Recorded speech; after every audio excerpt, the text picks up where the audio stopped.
Sony sees Microsoft still as their main competitor, according to sources talking to the Wall Street Journal. Those same sources note that the PlayStation 5 is expected in the next financial year, likely around Christmas 2020. So that's the same period as Microsoft's Project Scarlett. So it's going to be a major battle again to get into people's homes, and Microsoft already showed their big guns. Next holiday, we will launch Project Scarlett with Halo.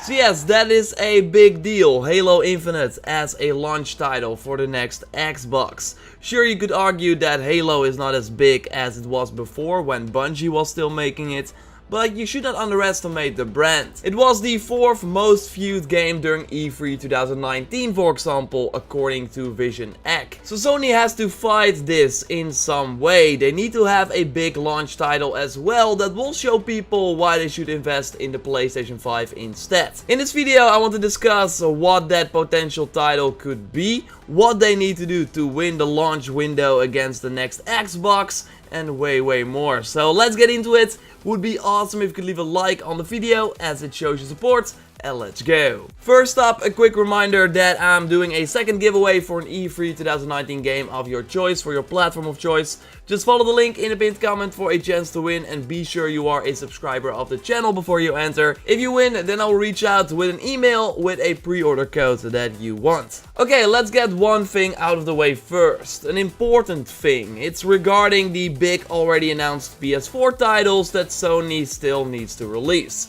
Death Stranding, The Last of Us Part 2 and Ghost of Tsushima. And they seem to release in that order. Death Stranding has been confirmed for November 2018 in that very awesome recent trailer. There are very substantial rumors from pretty noteworthy sources that say that The Last of Us Part 2 is coming out in February of 2020. And then we still got that open world samurai game from the infamous creators Sucker Punch. That is internally planned for April or May of 2020. Although, as I said in previous videos, I would not be surprised if they delayed it because of the insane competition that the game will face in spring of that part of the year. I mean, Cyberpunk, Avengers and Dying Light are supposed to come out then, so those are some pretty big names. Either way, the point is, of course, that Sony is planning to release these titles before the PlayStation 5 is even out, so before the fall of 2020. So they cannot be launch titles that Sony will use against Halo Infinite. I mean, sure, they will likely have an upgraded PlayStation 5 version that will look way better and benefit from the no load times, as we saw already demonstrated during an investor meeting. Not sure if they will go as far as to release a completely new version of, let's say, The Last of Us Part 2 that takes full advantage of the next-gen hardware. The PlayStation 5 is of course backwards compatible, that was already confirmed, so your PS4 version should already work. On the other hand, The Last of Us Remastered sold more than 10 million units, more than the original even on the PS3, so I would not be surprised if Sony was willing to double dip again. But yeah, by the time that the PlayStation 5 launches, all these games will be out, so that means that Sony will very likely, alongside The Last of Us Part 2 and Ghost of Tsushima, have at least one other major exclusive as a launch title for the PlayStation 5. I think a new Gran Turismo is a safe bet. In a recent roundtable with GT Planet, the series creator already confirmed that they of course are working on a new game in the series, and Sony likes to have race games at the launch of their platform. Look at Drive Club. Okay, that did not really work out, but they tried to make it a launch title, I guess.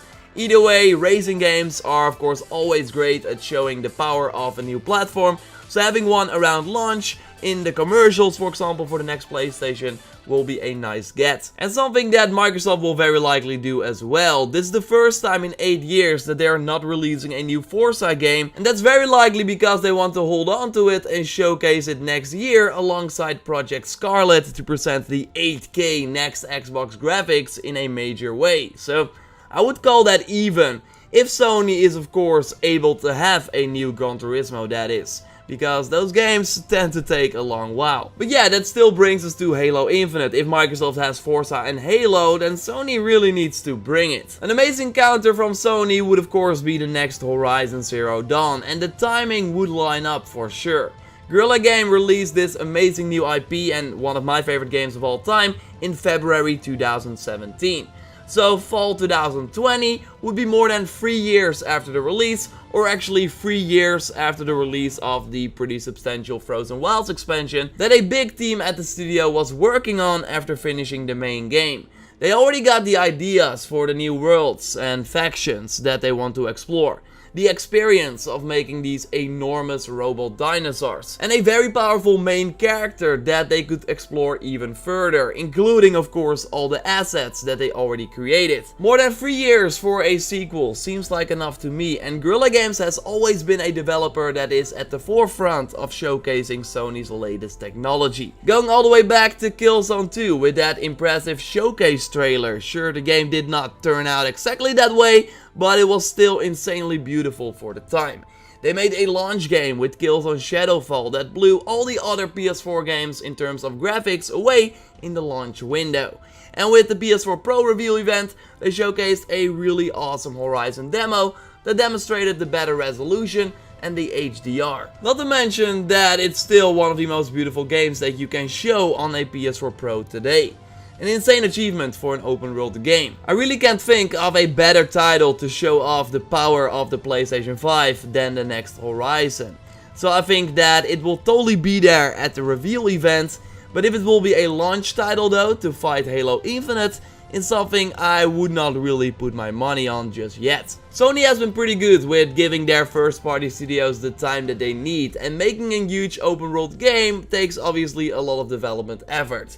So giving Guerrilla Games a hard deadline might not be the best way to do it. I still believe that they are able to pull it off though, with 3 years of full production and like 3.5 years of the overall development. But I can totally see Sony release the title in early 2021 instead, if it needs more time. You don't want to rush this highly anticipated sequel for a franchise that could be way bigger than it is right now, even if it means missing the launch of the PlayStation 5. But I think that Sony has more ammo that it can shoot at a potential November 2020 release. If you followed the channel for a while, then you know that I've always been a believer of a sequel to Bloodborne. It's one of the most early must-have titles for the PlayStation 4. Some would even argue that it was the first real must-have game when it launched back in 2015. The game did really well, especially for a niche title like this, and the recent PS4 anniversary video that people could make showcased some very interesting details. Namely that 630,000 people got the Platinum Trophy for Bloodborne. A trophy that has been earned by 5.6% of the players. So if you do then a quick calculation, you could say that more than 11 million people at least tried the game and have it on their system. Sure, it was free at one point via PlayStation Plus, but it still shows you how popular Bloodborne is, with more than 500,000 people that played so much to get the Platinum Trophy. Releasing a sequel would be in Sony's biggest interest, and it would be an insane launch title for the PS5. Yes, From Software has their hands full after the recently released Sekiro and now Elden Ring. That seems to be a pretty big undertaking, moving into a more open world game than before. But as I always said here on the channel, my prediction is that not From Software is making this game, but Sony's own Japan studio. A studio that actually worked alongside From Software on the original Bloodborne, and also worked on the Razine, the From Software PSVR title. And that's actually one of the final titles that they produced. Knack 2 is the final game that they actually fully developed themselves, so again, a big team has been quiet for a long time now, so I would not be surprised if they were secretly working on Bloodborne 2. Maybe with some From Software help, although I believe it will be mostly them. It will be a huge launch title for sure, at least for the hardcore gamers. And that is what Sony is actually focusing on with the PlayStation 5, according to, again, the Wall Street Journal sources.